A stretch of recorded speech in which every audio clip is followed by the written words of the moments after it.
తెలంగాణ కాంగ్రెస్ లో ఘర్ వాపసీ నడుస్తోంది అన్నారు ఆ పార్టీ నేత జగ్గారెడ్డి. కాంగ్రెస్ ను వీడిన చాలా మంది నాయకులు వెనక్కి వస్తున్నారు అని చెప్పారు. గతంలో తనకు వ్యతిరేకంగా పనిచేసిన వాళ్ళని కూడా పార్టీలో చేర్చుకోవాలి అని అధిష్టానానికి సూచించాను అన్నారు. సంగారెడ్డి బీఆర్ఎస్ ఎమ్మెల్యే కాంగ్రెస్ లో చేరితే ఓకేనా అంటూ దామోదర రాజనరసింహ అడిగితే చేర్చుకోమని చెప్పానన్నారు. వచ్చే ఎన్నికల్లో సంగారెడ్డి టికెట్ అడిగినా ఇచ్చేయమని చెప్పానన్నారు జగ్గారెడ్డి.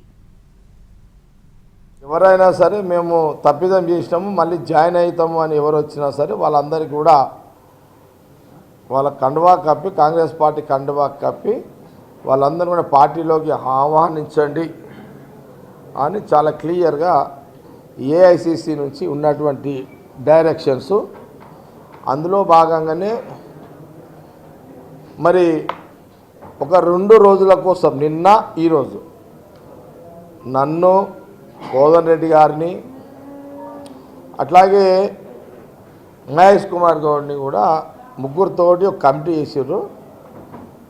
నిన్న చాలా ప్రాంతాల నుంచి ఘర్ వాపస్ ఎవరైతే కాంగ్రెస్ పార్టీ పోయారో మళ్ళీ ఘర్ వాపస్ ఈ కార్యక్రమంలో నిన్న కొందరు చాలామంది నాయకులు వచ్చారు, జాయినింగ్ అయింది. ఈరోజు కూడా ఖమ్మం నుంచి సంబాని చంద్రశేఖర్ మాజీ మినిస్టరు అడవాలి కృష్ణ చాలామంది ఇప్పుడు జాయిన్ అయ్యారు, ఇంతమంది జాయిన్ అయ్యారు. ఇట్లా వాళ్ళందరూ కూడా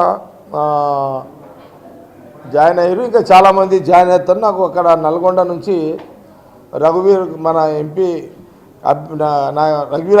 రఘువీర్ రెడ్డి కూడా నాకు ఫోన్ చేసిండు, అన్న మా ప్రాంతం నుంచి పోయిరు మళ్ళీ పార్టీలోకి వస్తారు కండువా కప్పండి అని. ఇట్లా కొందరు కండువా కప్పమని ఫోన్లు వస్తున్నాయి, కొందరేమో డైరెక్ట్గా పార్టీకి వాళ్ళ అప్లికేషన్ వాళ్ళు ఆల్రెడీ ఆల్రెడీ అప్లై వాళ్ళ విన్నపాన్ని చెప్పుకున్నారు ఆల్రెడీ. వాళ్ళందరూ